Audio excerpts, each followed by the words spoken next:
आम्ही ना एक गरबा ग्रुप क्रिएट केला होता कलांगण नावाचा आणि याच कारणामुळे मी मध्यंतरीच्या काळात गायब झाले होते 2 महिने, कारण की मला एडिटिंगला आणि व्हॉइस ओव्हरला वेळच भेटत नव्हता. आणि आज पण हे सांगण्याचं कारण असं की याच गरबा ग्रुपमधून मला 2 केकच्या ऑर्डर आल्या होत्या. त्यातली ही पहिली ऑर्डर जी मी एका क्यूटशा बेबी गर्ल माऊसाठी केक बनवत होते आणि हा जो केक आहे तो मंथली बर्थडे केक होता. आणि माऊसाठी मी याआधी पण 2 केक बनवले होते, ते दोन्ही केक मी इथे शो करते तुम्हाला. आता या 2 केकची मी व्हिडिओ केली नव्हती कारण त्या टायमिंगला पण मी गरबामध्येच बिझी होते. पण मी खूप लकी आहे की मी या बेबी गर्लसाठी आता हा 3rd केक बनवत आहे, कारण की या कस्टमरला मी केलेला केक आवडला आणि त्यांचा फीडबॅक पण खूप छान आला.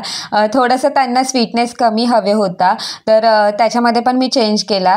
कारण की मी मागे ही एका व्हिडिओमध्ये तुम्हाला बोलले होते की बऱ्याचशा कस्टमरला कमी गोड केक लागतो आणि काही कस्टमर असेही असतात की ज्यांना स्वीटनेस जास्त हवे असतं, तर कस्टमर डिमांडनुसार आपण केक बनवतो. या केकचं डिझाईन मी एकदम सिम्पल ठेवलं होतं कारण याच्यावर मी काही आर्टिफिशियल गोष्टी लावणार होते आणि म्हणूनच मी इथे फक्त ब्रशचा यूज केला.